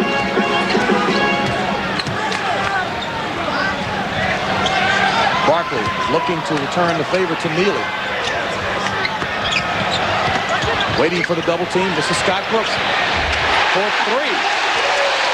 That was a big hoop because at pressure defense, taking some time off the clock, take some options out of your half-court offense.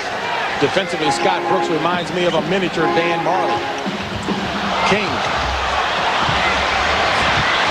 Neely and Barkley doing battle. Neely winning the battle.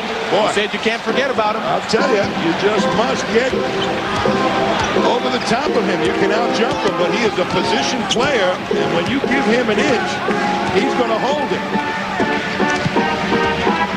7-point Philadelphia lead.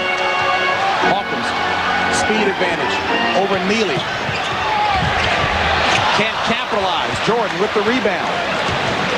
5 rebounds for Michael Jordan. B.J. Armstrong back to Jordan for three. And Jordan, as if he hasn't been warm already, has just dropped in his 30th point, under 10 to play. Up to this point, Philadelphia continues to shoot well. A great individual battle between Michael Jordan and Hersey Hawkins. Hersey Hawkins with a total of 24, Jordan with 30. And Philadelphia actually doing the job in transition. The score right now, a 4-point lead being nursed by Philadelphia. And Tommy, on Friday night, Chicago showed a very effective trapping defense. You think you'll see it here? I very much do. I think they're going to scramble around. A scrambling defense is a very gambling defense, and it takes you out of the plays that you would like to use. It makes you find an opening any place on the court, and that guy has to be smart enough to take a good shot. And you can take a player like a Barkley out of the game. I'm sure right now Jimmy Lynam would like to go to Barkley and let him attack Neely. He's got Neely on Barkley. Neely, 245 pounds, leaning his weight on Barkley. And Barkley draws the brunt of that Neely weight for the foul. And Neely taps him. And again, you see Barkley. He knows it. He dishes it out as well. Well, he gets the good spot. A little off the box. They play him to the middle, force him to the jump shot. Great fake, and there's Neely saying you're not getting a shot at the hoop. Instead, you're getting a shot in the nose. So right now, the hard foul in evidence, and it's coming from the guys in the red shirts, not the white shirts. And Barkley returns the shot by dropping in the first free throw. He's got 19 points, 8 rebounds, 5 assists, 2 blocks. But he has not provided the emotion in this game that he did in Game 3. Jordan showing Julius Erving type mitts by grabbing that rebound one-handed. 9:25 remaining. Jordan. Rebounded by Neely. And Ed Neely showing why he played so much in Game 3 in place of Scottie Pippen, coming to the fore. 9 points and 6 rebounds for Ed Neely. Don't take him for granted. He knows how to play the game. Chicago with a chance to cut the lead to 2 or to tie it with a 3. Armstrong blocked by Mahorn.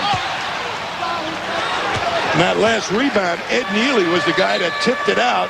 I'm telling you, he's playing a whale of a game here.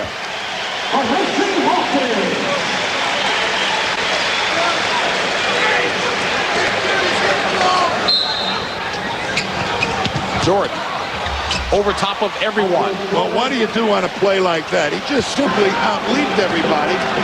There's nobody up there with him to stop him. You need a tennis racket to help you on defense with that. 32 points for Michael Jordan, down to a 1-point Philadelphia lead. Barkley stripped by Jordan. Brooks under 5 on the shot clock. Anderson forces it.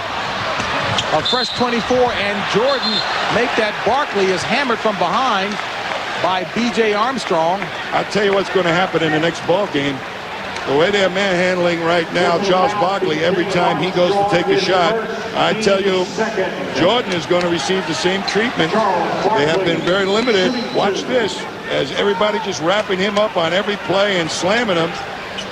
And you better expect that in the next ball game that Michael Jordan is going to get the same treatment. He's their superstar, and Barkley has got precious few opportunities to go strong to the hoop. Johnny Dawkins comes in to replace Scott Brooks, and Horace Grant replaces Michael Jordan at the 8:29 mark, remaining in the fourth quarter. Chicago trailing by 1 as Barkley misses that free throw. Barkley only 50% this afternoon at the free throw line, 5 of 10. You know, that warning for the league to the Philadelphia 76ers, a little trip in their style. But the Chicago Bulls don't feel that it inhibited them whatsoever in what they're doing to Barkley. It worked. It saved 2 points. Chicago with an opportunity to go ahead for the first time in the ball game, and they do on that Bill Cartwright jumper. Only Bill Cartwright's 4th point of the afternoon, and the Bulls lead it 91-90. Mahorn defended by Cartwright. And Cartwright, the 11-year veteran, pushes Mahorn on the pass. That was like a rookie move that time by Bill Cartwright. No reason for him to force that play the way he did. Fourth personal foul on Cartwright as Barkley goes out. So it's Dawkins, Anderson, Hawkins, Jaminski, and Mahorn, the 5 on the floor for Philadelphia. Anderson double teamed and throws it away, so the trapping press paid dividends that time. Chicago with the chance to expand the lead.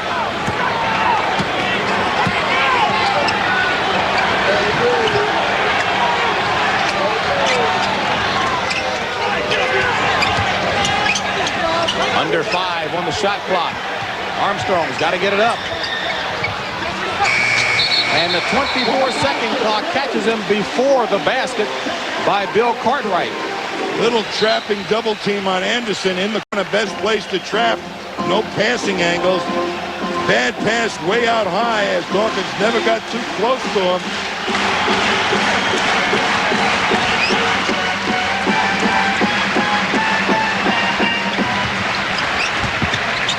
Dawkins. B.J. Armstrong playing confident basketball. Over to Hodges. And Hodges with the running baby hook. And it's a 3-point Chicago lead with 6:44 remaining. When you play the scrambling defense, it takes you out of your set plays. You have to make good basketball moves, find the open man, know that you have a shot. And Hodges hammered Hawkins from behind. Well, the Bulls said they would approach this game as if Scottie Pippen had a sprained ankle. Thus far, they're right. We will get you back to the Spectrum in a moment. Pat O'Brien in New York City with a reminder that coming up you'll see either the Knicks and the Pistons or the Lakers and the Suns in our Sunday nightcap, and sources close to the players are confident. Those of you lucky enough to see my son Bill play the Knicks today are in for a treat. I'm going over to Madison Square Garden right now, and if they boo him, I'll take care of it. My son James will do the Lakers teammates proud today with a big game against all those other Suns, the Phoenix Suns. Thank you, ladies. Let's go back to JB and Tommy. And Tommy, in their prime, who do you think was booed more, Lambeer or Danny Ainge?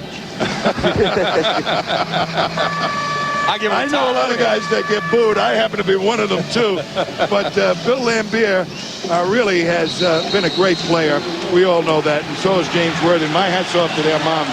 And Tommy, our hat's off to you, partner. It's been a great run for you, so no boos, nothing but cheers from here. And let's head on over now to Jim Gray.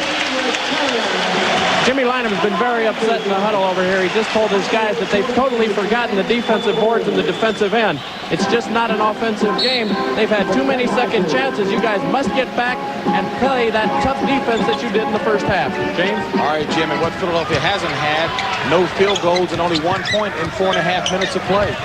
Now, this has got to be Barkley time for the Sixers. Percy Hawkins, nice move to the basket. Well, he's pumped up.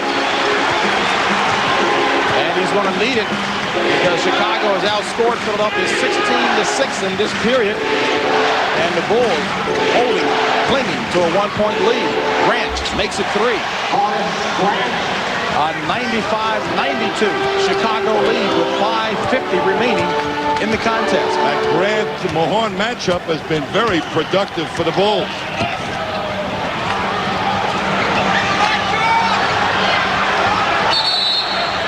Illegal defense called against Chicago. Ed Neely went down, and once he goes down and crosses that line, imaginary line down the lane, he must go double the ball. He faked that, trying to go back to his man, illegal defense. That was the first against Chicago. That'll be a warning. Second one will be a technical. I think that word is pronounced technical. Technically speaking. Under 10 seconds on the shot clock. Dawkins will have to make the move.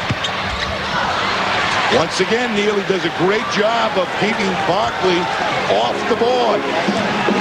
Ed Neely has really done the job off the bench. 7 rebounds by the veteran from Vanderbilt. And don't forget, he's playing against a guy who is a great rebounder. His job is not to get rebounds himself, but to make Barkley infinite on the board, to keep him off the board. And he's playing with the best player in the game, giving him all kinds of opportunities to score. Michael Jordan, that be it. He's got 34 points as Charles Barkley draws the foul. That'll be against Ed Neely, his third.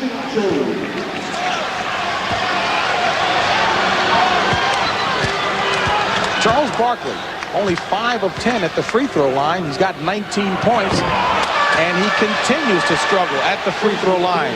Only a 60%, make that a 74% free throw shooter. Ed Neely takes a seat on the Chicago bench. You know, I think one of the things Charles Barkley's going to find out in this series is that you oughtn't to be talking in the paper. You ought to be talking on the court. He did a great job in Game 3. This game right now, he's getting what people would perceive to be his medicine. He's been taking a lot of banging. He's very frustrated right now. Well, it's been castor oil for him at the free throw line. Only 1 of 6 in the 4th period at the free throw line. Jordan, King, Grant, Cartwright, and B.J. Armstrong, the 5 for Chicago. But it's Michael Jordan's show today. Michael Jordan drops in his 36th point, and Chicago out to its biggest lead of the ball game, 99-92, 4:27 remaining. How good you feel. You can still benefit from whole grain nutrition. But of these leading cereals, only Wheaties is made with 100% whole grain. So no matter what you're shooting for,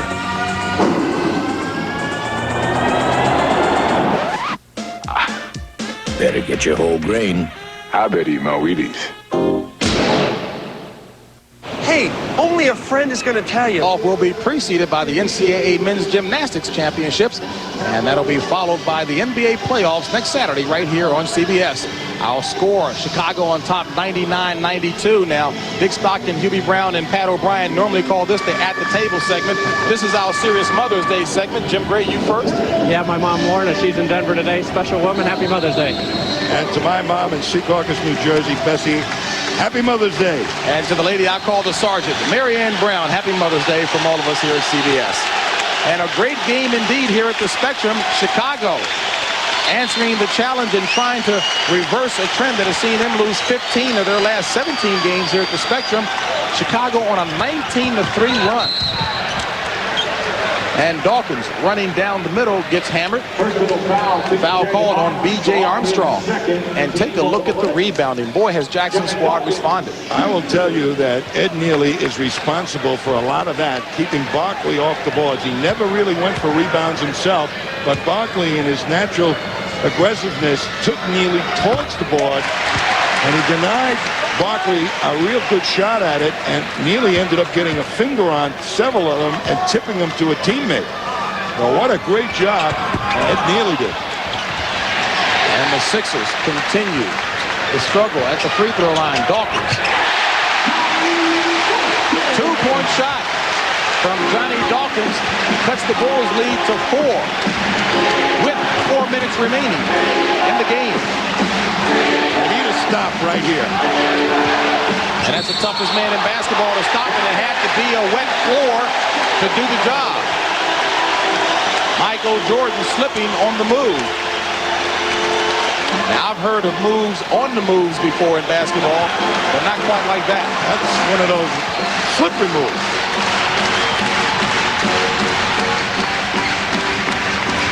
Cheminsky. Barkley, rebound. And score. Well, Stacey King and Horace Grant just did not block out Charles Barkley, and he made his presence felt that time.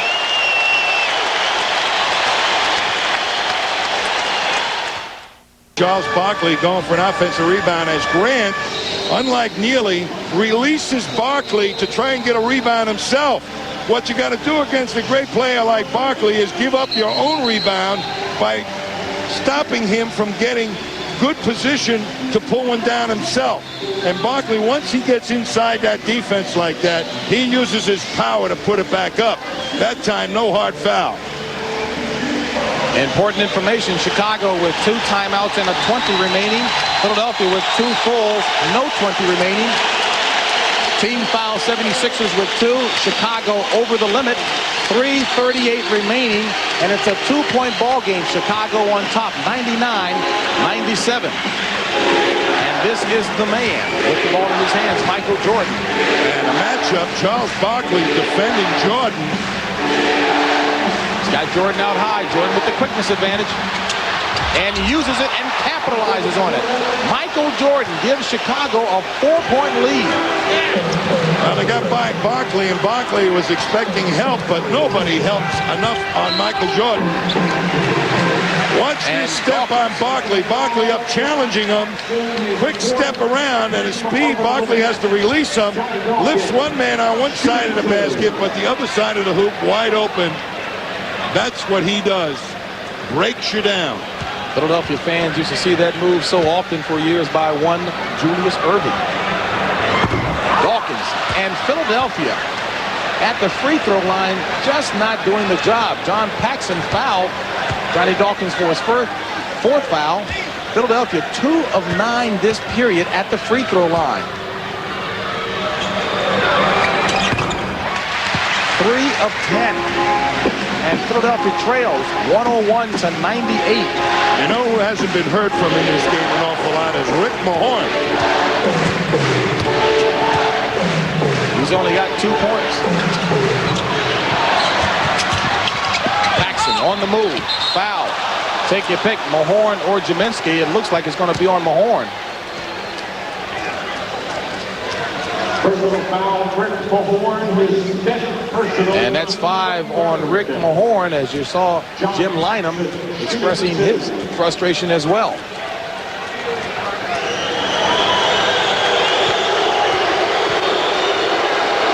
Paxson, 82% free throw shooter on the season, as Ed Neely comes in to replace Stacey King, and Bill Cartwright comes in to replace Horace Grant. Now, the point of those substitutions. Well, the point being that Neely is going to be keeping Barkley off the offensive glass. He was so effective. And Grant will have to be defended by a much slower man. And that is Rick Mahorn. So they may use that as an option.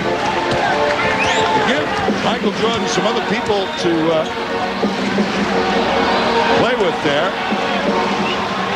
Barkley wants the ball with Neely defending. And Grant coming over for the double team. Bats it out of bounds. 9 seconds remaining on the shot clock. 103-98 Chicago lead. 2:39 left in the game. Barkley has not been able to make a quick move in the low post on Neely. Hawkins. Barkley. Rebound. Fresh 24. Dawkins. Barkley again. And foul from behind. Michael Jordan. And that's 3 personal fouls on Michael Jordan. Chicago, of course, over the limit in fouls. Now, Barkley has been struggling at the free throw line all afternoon. Only 5 of 13.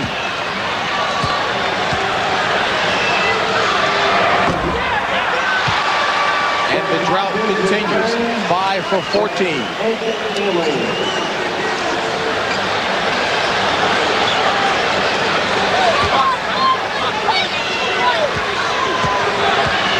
Greg Hodges in for the Bulls right now as an outside shooting threat. Should they start doubling Jordan up the other end? Barkley had missed his last 6 prior to that make, and it's a 103-99 Chicago lead with 2:23 remaining. And Barkley, they got Jordan playing a quick forward spot right now, so Barkley has to play him, and Jordan would end up with easy shots like that. And a quick Horace Grant beating Rick Mahorn to the spot in a fresh 24. And the clock is the enemy of Philadelphia. What a time to put the heat on Charles Barkley to play defense against a real quick, great player. Good hands by Mike Jaminski as he knocks the ball out of bounds. 9 seconds remaining on the shot clock and under 2 remains in the ball game. And Jaminski was forced to switch on that play. What a matchup for Jordan to take advantage of. A 20-second timeout called by Phil Jackson. As Jimmy Clemens, the assistant coach, was all in Phil Jackson's ear that time, calling something that he wanted to talk about. Speaking of that, it was really interesting how you were talking about how both coaches seem to be more participatory in their style of coaching, allowing input from the assistants. Well, I think that's kind of important, but I think it's also important to let the players have some input on what they think can work. And right now, I'd have to say that when you're looking at the Bulls, they've got to come up with something right now to kind of put this out of reach. They've got, in essence, 3 guards in there. Michael Jordan's playing a quick forward. Barkley will have a speed disadvantage. And, in fact, they've got the speed advantage at 4 positions right now. Philadelphia has a foul to give, but not like that as Michael Jordan goes over top of Mike Jaminski. And Jaminski with the foul. So Michael Jordan. Well, right now, he's going out. Barkley trying to defend this man. Mahorn tries to step up and double him. No way. Jaminski trying to get that quick. See you later. But I don't know why they're having Barkley play him. Why don't they have one of the guards play him and let Barkley take Hodges or... And the chess match continues as Phil Jackson sends in Ed Neely, the defensive substitution, replacing Craig Hodges. Well, the reason that Anderson is in there right now, he's going to take Jordan. 41 points for Michael Jordan, 14 in this period, and it's a 106-99 Chicago lead with 1:45 remaining. Dawkins over to Anderson for 3. And Neely with the big rebound. Ed Neely with 8 rebounds. He doesn't look pretty, but boy, is he effective. I'll tell you, he just knows where to be. So Chicago looking to put itself in the driver's seat, has apparently at this point done so without Scottie Pippen. Jack Nee says it was touched by Philadelphia. John Paxson called for throwing an elbow, and that's his 5th personal foul. Still time for Philadelphia, trailing by 7.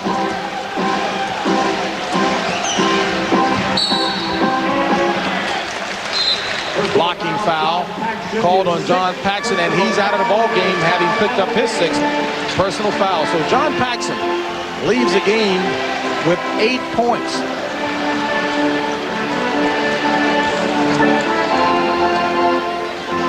I tell you right now, Phil Jackson has done one fabulous job of coming back, playing an important game without a key player, made great adjustments, put people in with created speed matchup advantages. For instance, Grant in the low post in the early part of the game, and then Jordan at the late stages to force the Sixers to adjust. Barkley ending up with him, and Jordan scoring a key basket against Barkley.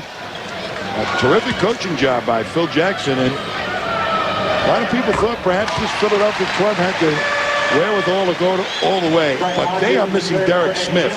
Big loss, been a big loss for him because he could play, he was a 2-position man also, like Anderson. And he could at least defend Jordan adequately with his size and strength as Dawkins looks to make his 2nd free throw. And he does. And it's a 5-point Chicago lead with 1:14 remaining. Craig Hodges along with B.J. Armstrong in the backcourt. And Ron Anderson fouling Horace Grant.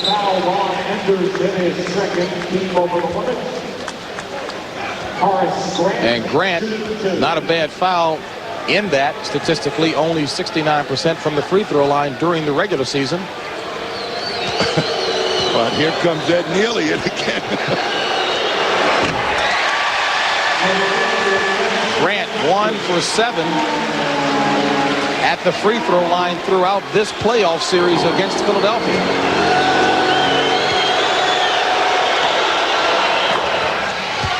Two for 8 and a 6-point lead, so 2 3-pointers will tie it up.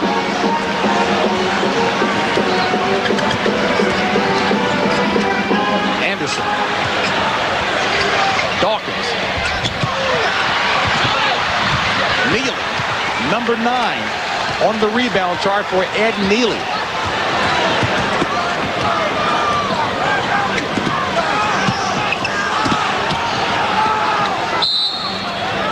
And Hawkins fouls Michael Jordan. So Game 5 will be back in Chicago on Wednesday night. And Philadelphia hasn't had much success in Chicago. They've lost 6 of their last 8 games in Chicago as Michael Jordan takes a trip to the free throw line. When you play a 7-game series, you really try to hold serve. So this is obviously a major accomplishment by Chicago. When you play the first 2 games on the other team's home court, you hope to come out of there with a 1 win, and that really puts you in a commanding situation. Right now, they're going back to their own home court, and they're up potentially 3-1 with only 41 seconds left to go, and that is tough to defeat. We've got a timeout. We'll be back in just a moment. I don't know. Chicago holding to an 8-point lead with 41 seconds remaining, and certainly a big game by Michael Jordan. Stacey King stepped up big, but Tommy, our Miller Lite player of the game, off the bench, Ed Neely. 9 points and 9 rebounds. And Light Beer is proud to present a check for $1,000 on behalf of Ed Neely to the National Multiple Sclerosis Society. And again, those are numbers with 41 seconds remaining. Fourth period field goal shooting, Chicago 63%. Philadelphia wilted down to 27%. You know, people say, how can you give it to Ed Neely?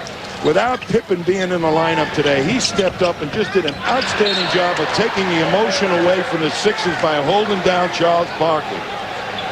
And that's to take nothing away from Stacey King, who started in place of Pippen and gave him 21 points on the afternoon.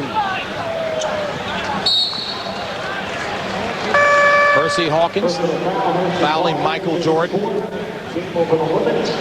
Michael Jordan shooting 2. I'm sure those checks that get printed up for the Light player of the game, whenever it was Chicago, probably had Michael Jordan's name on the press, so they'll have to scramble and find some new type. It's going to be an awful difficult job for the Sixers now to revitalize themselves emotionally as they kind of got beat at their own game. Hard fouls by the Bulls here in Philadelphia.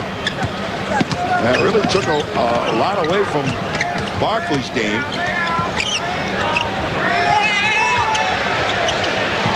As Michael Jordan tips the pass out of bounds with 13 seconds left on the shot clock, 19 and a half on the game clock. Michael Jordan, 45 points, 18 this period, along with 6 rebounds and 11 assists. Once again, a stellar game by Mr. E.T. himself. A fresh 24 as Barkley throws up the 3.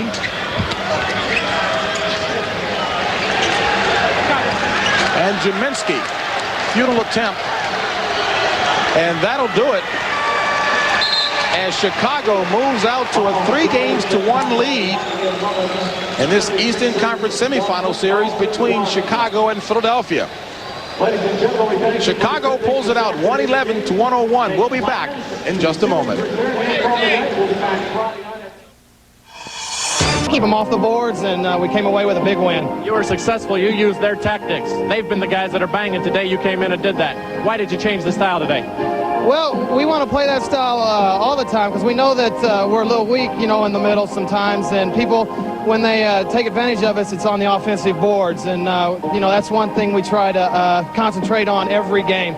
And the games that we don't play well, you see we don't rebound. And tonight we just did a great job. Congratulations, Ed. Michael Jordan, without Scottie Pippen, would you have thought you guys could have won this game? Well, I thought we could. I think we had to get some play from other players. I think when you miss a key player like that, someone has to step in there and make up for the loss. And Ed Neely, Stacey King, BJ, all 3 of those guys stepped up and gave us some support. You spoke and we spoke after the game on Friday night about the physical play and how you didn't like it. You were able to put that out of your mind today. How were you able to do that? Well, you got to expect it to a certain extent. You got to play your game. You know they're going to try to play a physical game, but our game is not physical. We got our own identity as a team, and we go out and we try to do that each and every night. And we have to alter it to a certain extent, but we don't want to get out of our identity. And I don't even think about it. When I go into the middle, I know I'm gonna get hit, and I got to get the shot off. Okay, Michael, thank you very much. Congratulations. 45 points for Michael Jordan. They go back to Chicago up 3-1. James Brown? And so for Tom Heinsohn and Jim Gray, I'm James Brown saying so long from the Spectrum, where our final score is Chicago 111, Philadelphia 101. Coming up next, the NBA playoffs continue here on CBS with the second half of our conference semifinal doubleheader. Some of you will see the New York Knicks hosting the Detroit Pistons, while others will see the Phoenix Suns and the Los Angeles Lakers. CBS Sports coverage of the 1990 NBA playoffs has been sponsored by Plymouth and your local Plymouth dealers, who invite you to test drive a Plymouth today. Bugle Boy, in jeans and casual fashions, Bugle Boy's leading the charge. And by Miller High Life, buy that Manna Miller, the best comes shining through.